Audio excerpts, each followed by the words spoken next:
Time is crazy, man, because season 6 is just around the corner. At the time of this recording, it's not even going to be a week before season 6 starts. Episode 2, of course, because Miraculous, Ladybug, episodes airing in the right order is an impossible challenge. But nonetheless, the show is coming back, and I am very hyped. And with the show coming back, I wanted to talk about where the show was going as far as its villains. Because, as you know, season 5 was the end of the Agreste arc. We said goodbye to Gabriel, a main villain that we've had since season 1, since the beginning. We said goodbye to him in season 5's finale. With him gone, we have a new main villain to worry about. So I just wanted to take the time to talk about her history here on Miraculous Ladybug, as well as my theories and hopes for the character. So let's not waste any more time and talk about Miraculous Ladybug's new main villain, Lila. So like I said, Gabriel Agreste is gone. While I do have some negative opinions about how they went about Gabriel's story, I have to say the blueprint, like taking out all the fat and focusing on his story, his progression. When the show actually focused on Gabriel Agreste and him so focused on getting back what he lost that he didn't notice what he already had, which was a son who loved him, a woman who also loved him and was willing to do so much for him, a comfortable life, a comfortable job. I mean, the guy honestly had it all, but he just was so focused on getting his wife back that he completely ignored that. And he broke himself down mentally, physically, in order to get to his goal. And in the end of the day, he finally realized what he was doing and he sacrificed himself. Like I said, while I do have negative opinions about how his story went about and how much it was dragged out, I have to say that the bare bones of it was really well done. So going into season 6 onwards, I'm interested to see what they're going to do with this new main villain. Now, it's not as much as a mystery as far as who the villain is going to be, like it was in season 1, who was Hawkmoth. You know, we had all these theories. Pretty plain to see that Lila is going to be the main villain, the new Hawkmoth from Miraculous Ladybug. How long is she going to be the villain for? Hopefully not too long, but we don't know. She could just be for one season. She could be for another 5. Whatever it may be, I do hope that they're able to keep that same oomph with her story. And I think that they might be able to. Lila was a character that I thought I understood after season 2. We knew since her debut that she loved lying. She would make up who she knew, who she hung out with, where she's been. And when the season 2 finale came and we found out that she was just an ordinary girl living in an ordinary apartment with a mom who had a pretty interesting sounding job, but not one that was full of glamour and lavishness, I thought I understood, okay, so she's a girl who wants to live this very successful, very lavish life, but in reality, she's just an ordinary girl, which is obviously there's nothing wrong with that. I'm just an ordinary guy. Obviously to her, it's not enough. She wants to live that Agreste life. She wants to live that bourgeois life. So she makes up lies in order to just get a little bit of that feeling. We see her trying to get closer to Adrian, and it's made pretty clear that she's not actually interested in Adrian himself, but rather his status. Adrian's able to see through that, so instead she goes after Gabriel and tries to be like his little protege or something, willing to spy on Adrian and report to Gabriel just so she can get a little taste of that high life. And she does. She gets to become the female model for the Alliance AI. And ever since then, you have people recognizing her, praising her. She loves it. She feels important. But it's still not enough. She wants to get to that high society life. Not to mention, this status could easily be taken away from her by Gabriel, which we also saw. So we see like episodes where Gabriel is throwing this big party and we see Zoe being invited because of who her mom is, Kagami being invited, but who's not invited? Lila, and that obviously gets to her. She wants to be invited to every party. She wants to be a part of every secret society because she thinks that's what she deserves. I thought I was able to see through all of that nonsense and I knew exactly who she was. And then came the later episodes of season 5 and suddenly I'm like, what the heck is going on? So after she's found out by Marinette and her class that she is nothing but a liar, she not only leaves our main school, but also the identity of Lila. She takes off the wig, and we find out that her name is apparently Cerise Bianca. Now, we don't know if that's her real name, or we don't know if that's just another fake name. That's what these new group of kids know her by. So she was in two schools this whole time, going by two different names. When that happened, I was like, okay, who is this person? Who's Cerise? Who's Lila? Are you telling me that one of them is fake? Did she kill one of the other? Like, was Lila or an actual person and she killed her? Was Cerise an actual person and she killed her? I don't think Miraculous Ladybug would ever get that dark. We also find out that she has this like hidden base with a whole bunch of different wigs and outfits for different identities. So it looks like she's used to just becoming other people in order to get whatever she wants. So the question is, like, who is she? Who is she actually? And we don't know if she even knows that anymore. I'm sure she does, because even though things are a little all over the place with her identity, I feel like it's still kind of grounded in reality. So she's still a child. She still needs to have a place to stay. She needs to have some kind of guardian. We've already met 3 guardians, but that only made things more complicated, honestly. We already knew Mrs. Rossi, the lady who we believe is her mother, way back in season 2. It seems she works a lot in the embassy, so maybe that's why Lila is able to get away with a lot of lies, because Mrs. Rossi isn't home as much. But we've seen her also just around Paris. There's also Mrs. Bianca,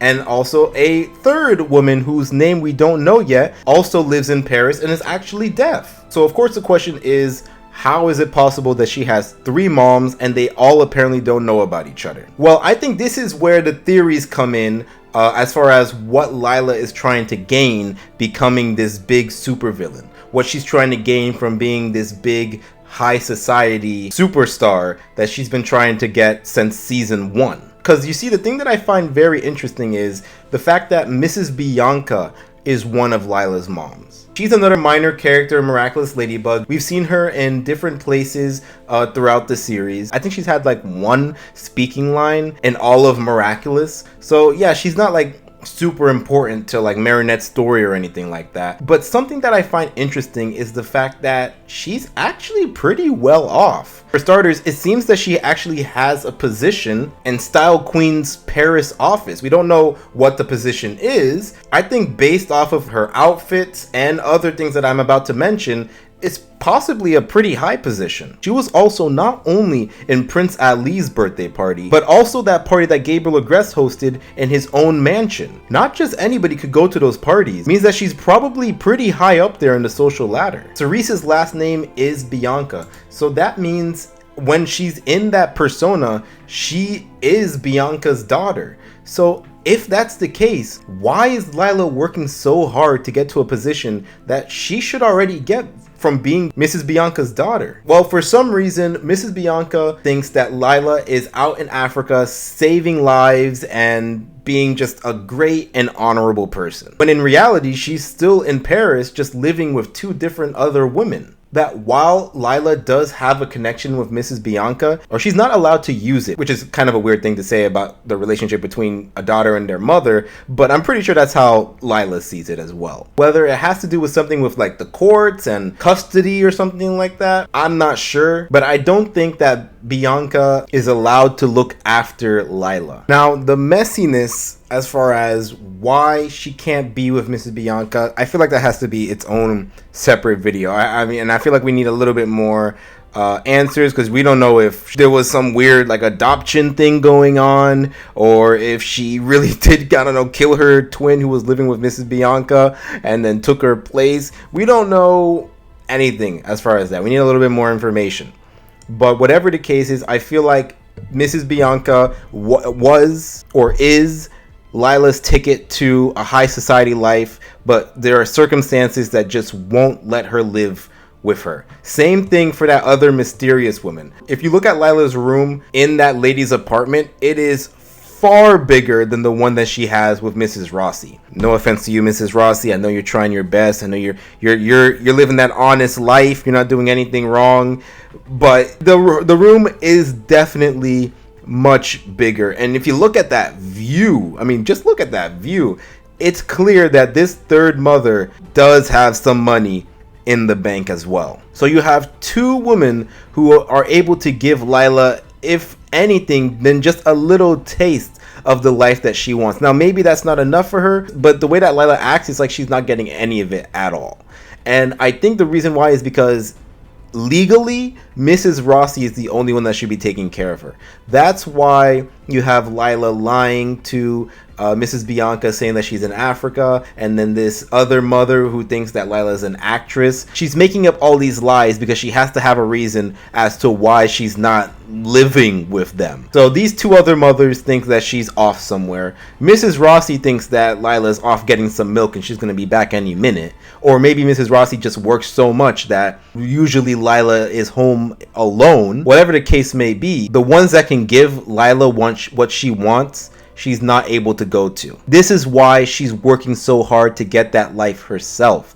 She's trying to find a way to get that life in a way where nobody can take it away from her. Now comes the end of Gabriel, the end of Hawkmoth, and Lila getting the powers of the Butterfly Miraculous. In the London special, we see Lila get the Black Cat and the Ladybug Miraculous and make a wish with both of them. She also gets the other Miraculous as well, but I'm pretty sure that's just so Marinette is unable to stop her. Now, we don't know what the wish is, we only know the consequence. When Lila makes that wish, the future is gone. It is erased. The other two Alexes cease to exist, and all that's left is the Alex from present time. That means whatever Lila wished for, it brought the end of the future, the end of the universe, the end of reality. What could she have wished for that not altered the future, but completely made it cease to exist? And why would Lila wish for something like that? This is what I'm thinking. If you remember at the end of season 5, there was a portal that appeared that spooked Lila. She had no idea what was going on. It seems to be a portal that somebody created to get to her. Personally, I think it was a space portal. I think that somebody from a different place tried to get to Lila because they needed her assistance with their evil plan. So when I thought that, I was wondering, okay, well, who could make a portal like that? I know it's a bit of a stretch, but before we got the London special,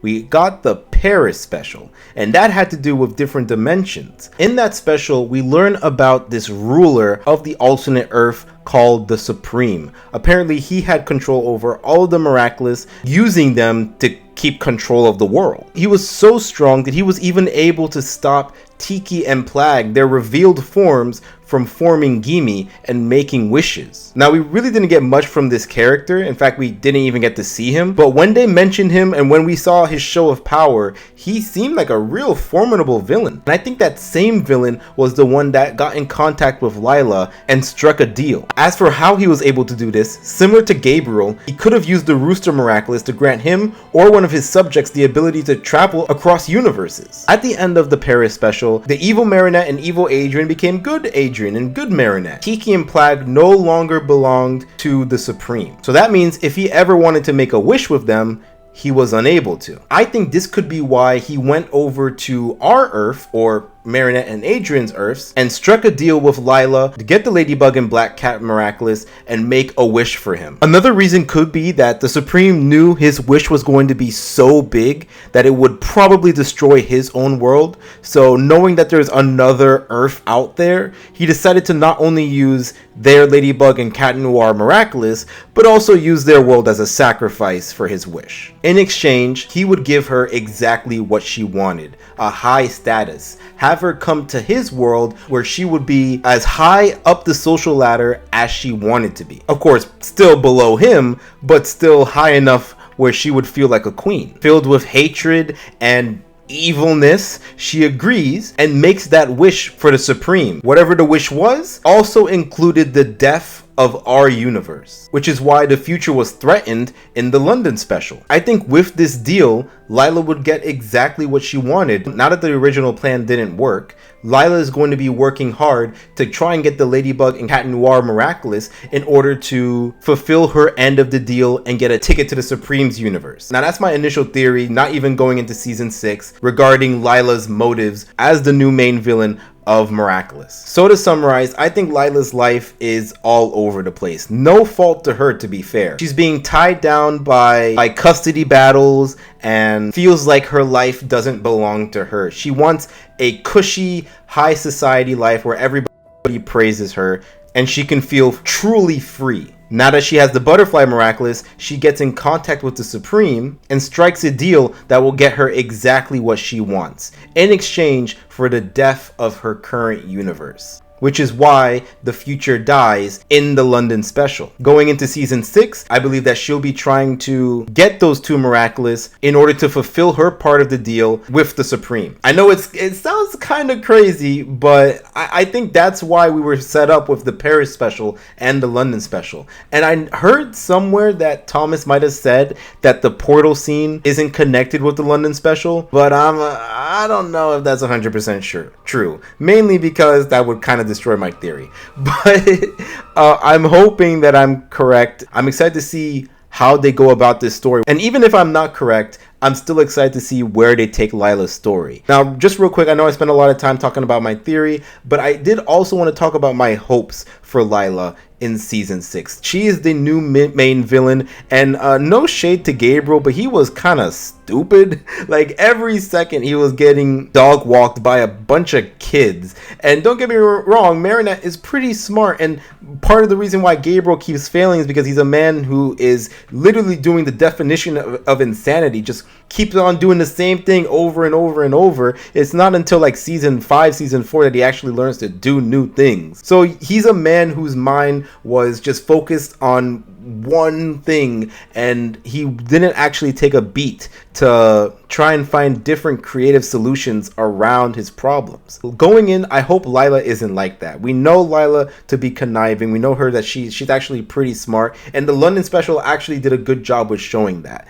Lila could be a very formidable villain, and it would be good to see her win some and lose some. So I'm hoping that those smarts don't just leave because the story has to have it leave. I want her to be very hard for Marinette to beat, and I want Marinette to learn things not only from others but from herself, find even more creative ways to get around Lila's creative ways. You know what I mean? I hope that we get more with Lila. I hope we get more of her history, and this isn't something that's just bottled up. I hope that we get good stories that sympathize with her, just like we did with Gabriel, and I hope that she doesn't stay around as the main villain for too long. If I'm right about the whole Supreme Lila team up, I'm thinking that maybe Lila might be the main villain for 1 season and a half, maybe 2 seasons. But the real main villain is behind her, namely the Supreme. I say that because I think stretching out Gabriel's story into 5 seasons was a detriment to him. A story that could have really just been told in a season or 2